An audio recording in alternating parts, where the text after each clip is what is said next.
അങ്ങയിലേക്ക് Shri Rahul Easwar, economic ആയിട്ടുള്ളൊരു change, സാമ്പത്തിക മാറ്റം മാത്രം കണ്ടാൽ പോരാ. ഈ 90കളിലെ ആ പരിഷ്കാരങ്ങൾ നമ്മുടെ രാജ്യത്തെ സാധാരണക്കാരെ സ്വാധീനിച്ചിട്ടുണ്ട്. എൻ്റെയും രാഹുലിൻ്റെയും ഷാഹു പ്രസാദിൻ്റെയും ലാൽകുമാറിൻ്റെയൊക്കെ ജീവിതത്തെ 90ന് മുമ്പും ശേഷവും എന്ന് വായിച്ചാൽ വലിയ മാറ്റങ്ങൾ ഉണ്ടായിട്ടുണ്ട്. ആ സാമൂഹിക മാറ്റങ്ങൾ ഇന്ത്യയെ എങ്ങനെ മുന്നോട്ട് നയിച്ചു? ശ്രീ അജിൻസ്, ഈ ചർച്ച നടക്കുന്നതിന് കാരണം തന്നെ ശ്രീ മൻമോഹൻ സിംഗ് ആണ്. അത് അദ്ദേഹത്തിന്റെ മരണവും അദ്ദേഹം ടോപ്പിക് ആയതുകൊണ്ടല്ല. യഥാർത്ഥത്തിൽ ഈ ചർച്ചകൾ, സ്വകാര്യ ടെലിവിഷൻ ചാനലുകൾ, ഇതെല്ലാം ഉണ്ടാകുന്നത് ഡോക്ടർ മൻമോഹൻ സിംഗിന്റെ LPG നയം അല്ലെങ്കിൽ ലിബറലൈസേഷൻ തുടങ്ങിയ നയങ്ങൾ കാരണമാണ്. ഇല്ലെങ്കിൽ നമ്മൾ പഴയ പോലെ ദൂരദർശൻ 7 മണിക്ക് ന്യൂസ്, ഗവൺമെന്റ് എഴുതി കൊടുക്കുന്ന ന്യൂസ് വായിക്കുന്ന മാത്രം കണ്ടുകൊണ്ടിരിക്കുന്ന ഒരു അവസ്ഥ ഉണ്ടാവുകയായിരുന്നു.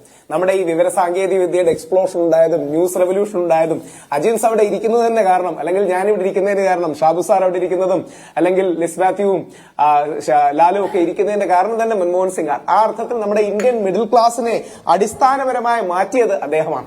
90s കിഡ്സ് എന്ന രീതിയിൽ നമുക്ക് നൊസ്റ്റാൾജിയ കൂടുതലായിട്ട് എനിക്ക് ഇന്നും ഓർമ്മയുണ്ട്. പണ്ട് ചിത്രഹാറും ചിത്രഗീതവും കാണാൻ വ്യാഴാഴ്ചയും വെള്ളിയാഴ്ചയാണെന്ന് എന്റെ ഓർമ്മ 7 മണിക്ക് ഒരാഴ്ച കാത്തിരിക്കേണ്ട ഒരവസരം ഉണ്ടായിരുന്നു. അന്ന് ഞായറാഴ്ചകളിൽ നമ്മുടെ ഒരു സിനിമയുണ്ട്, 1 മണിക്കാണെന്നാണ് എന്റെ ഓർമ്മ. അല്ല, 1 മണിക്ക് സംസ്കൃത ന്യൂസ് ഉണ്ട്, പിന്നെ 2 മണിക്കൊരു സിനിമയുണ്ട്.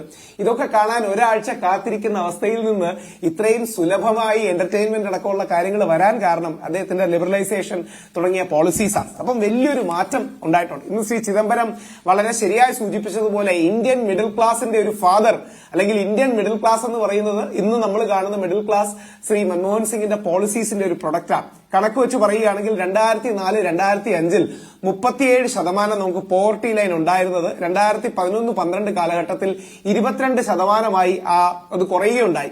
ഒരു 15% മിഡിൽ ക്ലാസ്സിലേക്ക് ആഡ് ചെയ്യപ്പെട്ടു. ആ അർത്ഥത്തിൽ വലിയ മാറ്റങ്ങൾക്ക് തുടക്കക്കാരനായത് ഡോക്ടർ മൻമോഹൻ സിംഗ് ആണ്. ഇന്ത്യയുടെ ആദ്യത്തെ സിഖ് പ്രധാനമന്ത്രിയാണ്. സിഖ് കലാപത്തിനടക്കം അദ്ദേഹം ക്ഷമ പറയുകയുണ്ടായി. ഒരു ഇന്ത്യയിലെ എല്ലാ രാഷ്ട്രീയ പാർട്ടികളും, കോൺഗ്രസും BJPയും രണ്ടുപേരും പിന്തുടരുന്നത് ഗാന്ധിയൻ സോഷ്യലിസമാണ്. അല്ലെങ്കിൽ BJPയുടെ അടിസ്ഥാനശില അല്ലെങ്കിൽ BJPയുടെ ഫൗണ്ടേഷണൽ പ്രിൻസിപ്പിൾസിൽ ഒന്ന് ഗാന്ധിയൻ സോഷ്യലിസമാണ്. കോൺഗ്രസുകാരുടെയും ഗാന്ധിയൻ സോഷ്യലിസമാണ്. അതിൽ നിന്ന് സെന്റർ ലെഫ്റ്റ് എക്കണോമിക്സിൽ നിന്ന് ഒരു സെന്റർ റൈറ്റ് എക്കണോമിക്സ്, മധ്യ വലത് എക്കണോമിക്സും എന്നാൽ സെന്റർ ലെഫ്റ്റ് സോഷ്യൽ പോളിസി, ഈ കോമ്പിനേഷനാണ് ഡോക്ടർ മൻമോഹൻ സിംഗ് ട്രൈ ചെയ്തത്. അദ്ദേഹം വിജയകരമായി ട്രൈ ചെയ്യുകയും ചെയ്തു. ആ അർത്ഥത്തിൽ വലിയ മാറ്റങ്ങൾക്ക് തുടക്കം കുറിച്ച ആളാണെന്ന കാര്യത്തിൽ സംശയമില്ല. ഇനി അദ്ദേഹത്തിന്റെ structural adjustment reforms with a human face, അല്ലെങ്കിൽ ഈ reforms with a human face എന്ന ആശയം അദ്ദേഹത്തിന്റെയാണ്. പിന്നീട് 2004 അത് വേൾഡ് ബാങ്ക് അടക്കം അവരുടെ ഒരു നയരൂപീകരണത്തിന്റെ ഭാഗമായി എടുക്കുകയൊക്കെ ചെയ്തു. പക്ഷെ അദ്ദേഹത്തെക്കുറിച്ച് പറയുമ്പോൾ ഒരു കാര്യം കൂടെ പറയാതെ പോവുക അസാധ്യമാണ്. കോൺഗ്രസ് പാർട്ടിയുടെയും പിന്നിട്ട ഇന്ത്യയുടെയും ഏറ്റവും വലിയ വിജയങ്ങളിലൊന്നും, ഒരുപക്ഷെ കോൺഗ്രസിന് പറ്റിയ ഏറ്റവും വലിയ പരാജയങ്ങളിലൊന്നും മൻമോഹൻ സിംഗിലൂടെയാണ് സംഭവിക്കുന്നത്. ഏറ്റവും വലിയ വിജയം എന്ന് പറയുന്നത് ഈ LPG പോളിസിയും റിഫോംസ് വിത്ത് എ ഹ്യൂമൻ ഫേസും ആണെങ്കിൽ, രണ്ടാം മന്ത്രിസഭയുടെ കാലത്ത് അദ്ദേഹത്തിന് പകരം അവസാന കാലഘട്ടത്തിലെങ്കിലും പ്രണബ് കുമാർ മുഖർജി ഇന്ത്യയുടെ പ്രധാനമന്ത്രിയായിരുന്നെങ്കിൽ മണിശങ്കർ അയ്യർ കഴിഞ്ഞ ആഴ്ച സൂചിപ്പിച്ചതുപോലെ ഒരു 140 സീറ്റിലേക്കെങ്കിലും കോൺഗ്രസ് എത്തുമായിരുന്നു. അതായത് കോൺഗ്രസിലെ റൈറ്റ് ലീനിങ് സ്പേസ് ആണ് ശ്രീ മൻമോഹൻ അല്ലെങ്കിൽ എക്കണോമിക്സിൽ ശ്രീ മൻമോഹൻ സിംഗും നരസിംഹറാവു അടക്കമുള്ള ഒരു സെന്റർ റൈറ്റ് എടുക്കുന്ന സ്പേസ് ആണ്. പ്രണബ് കുമാർ മുഖർജി അടക്കമുള്ള ഒരു സെന്റർ റൈറ്റ് എടുക്കുന്ന സ്പേസ് ആണ്. അപ്പൊ ഈ മധ്യ വലത് നിൽക്കുന്ന സ്പേസ് കോൺഗ്രസ് വലിയ രീതിയിൽ വേക്കന്റ് ആയിട്ട് ഒഴിച്ചിട്ടു. ആ സ്പേസിലേക്കാണ് നരേന്ദ്രമോദിജി കാര്യമായിട്ട് നടന്നു കയറിയത്. നരേന്ദ്രമോദിജി 2014 എന്തായാലും ജയിക്കുമായിരുന്നു. പക്ഷെ ഇത്രയും വലിയ ഭൂരിപക്ഷത്തോടെ ജയിക്കാൻ കാരണം പ്രണബ് കുമാർ മുഖർജിയെ പോലുള്ള ഒരു സോഫ്റ്റ് ഹിന്ദു ബംഗാളി ബ്രാഹ്മണനെയും, അല്ലെങ്കിൽ മുമ്പുള്ള നരസിംഹറാവു ഒരു തെലുങ്ക് ബ്രാഹ്മണനാണ്, ഇവരെയൊക്കെ കോൺഗ്രസ് പാർട്ടിയിൽ സൈഡ് ലൈൻ ചെയ്തു. അതിനൊക്കെ ഒരുപാട് സാമുദായിക രാഷ്ട്രീയ പശ്ചാത്തലവും ചരിത്രവും. ഈ സ്പേസ് വേക്കന്റ് ആയിട്ട് ഒരുപക്ഷെ സോണിയ മാഡത്തിന്റെ ചരിത്രത്തിലെ ഏറ്റവും വലിയ തെറ്റുകളിലൊന്നായി തിരിഞ്ഞു നോക്കുമ്പോൾ അവസാന വർഷങ്ങളിലെങ്കിലും പ്രധാനമന്ത്രി മൻമോഹൻ സിംഗിനെ പ്രസിഡന്റായി ശ്രീ പ്രണബ് കുമാർ മുഖർജിയെ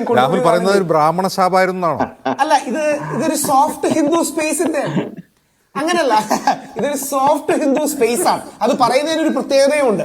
ശങ്കരാചാര്യരെ ദീപാവലിയുടെ ദിവസത്തിൽ അറസ്റ്റ് ചെയ്യുന്ന രീതിയിൽ ഇന്ത്യൻ മതേതരത്വം എത്തിയോ? ഒരു ഈദിന് മുസ്ലിം ക്ലറിക്കിനെ അറസ്റ്റ് ചെയ്യുമോ എന്ന് പ്രണബ് കുമാർ മുഖർജി ചോദിക്കുന്നതായിട്ട് കോലിഷൻ ഇയേഴ്സ് എന്ന് അദ്ദേഹത്തിന്റെ പുസ്തകത്തിലുണ്ട്. ഒരുപക്ഷെ ശങ്കരാചാര്യ കുറ്റക്കാരനായിരിക്കാം, അല്ലായിരിക്കാം. പക്ഷേ ദീപാവലി ദിനത്തിൽ അങ്ങനെ ശങ്കരാചാര്യരെ അറസ്റ്റ് ചെയ്യുമോ, താൻ ഉടനെ തന്നെ ബെയിൽ കൊടുക്കാൻ നിർദ്ദേശങ്ങൾ കൊടുത്തു എന്ന് പ്രണബ് കുമാർ മുഖർജി ചെയ്തിട്ടുണ്ട്. ഇപ്പൊ അദ്ദേഹത്തിന് ആ രാഷ്ട്രീയം അറിയാം, ആ സോഫ്റ്റ് ഹിന്ദു പൊളിറ്റിക്സ്, ഒരു മൃദു ഹിന്ദുത്വമല്ല, ഒരു മൃദു ഹിന്ദു പൊളിറ്റിക്സ് അറിയാം.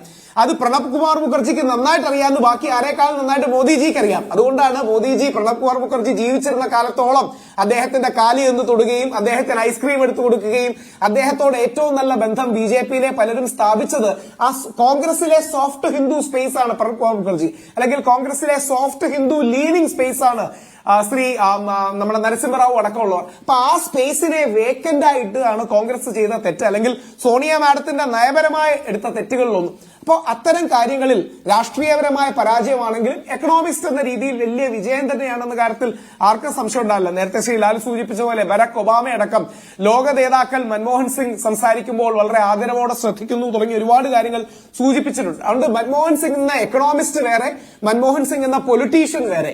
മൻമോഹൻ സിംഗ് എന്ന എക്കണോമിസ്റ്റിന് പൂർണ്ണമായും വലിയ മാർക്ക് നൽകുമ്പോഴും മൻമോഹൻ സിംഗ് എന്ന പൊളിറ്റീഷ്യൻ, ഒരു പൊളിറ്റിക്കൽ ലീഡർ, അത് എന്നും ഒരു ചോദ്യം ചെയ്യൽ ചരിത്രത്തിൽ ഉണ്ടാകും. ഒരുപക്ഷെ വിൽ ബി മോർ കൈൻഡർ.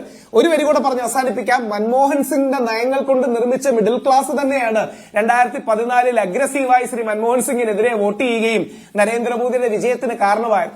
അത് അദ്ദേഹത്തിലെ രാഷ്ട്രതന്ത്രജ്ഞന്റെ അല്ലെങ്കിൽ രാഷ്ട്രീയക്കാരന്റെ നൈപുണ്യത്തിന്റെയോ അല്ലെങ്കിൽ വൈഭവത്തിന്റെയോ ബാലൻസിംഗിന്റെയോ കുറവാണ്. അപ്പോ എക്കണോമിസ്റ്റ് വേറെ, പൊളിറ്റീഷ്യൻ വേറെ. എക്കണോമിസ്റ്റ് എന്ന രീതിയിൽ തീർച്ചയായും അദ്ദേഹം മഹാനാണ്.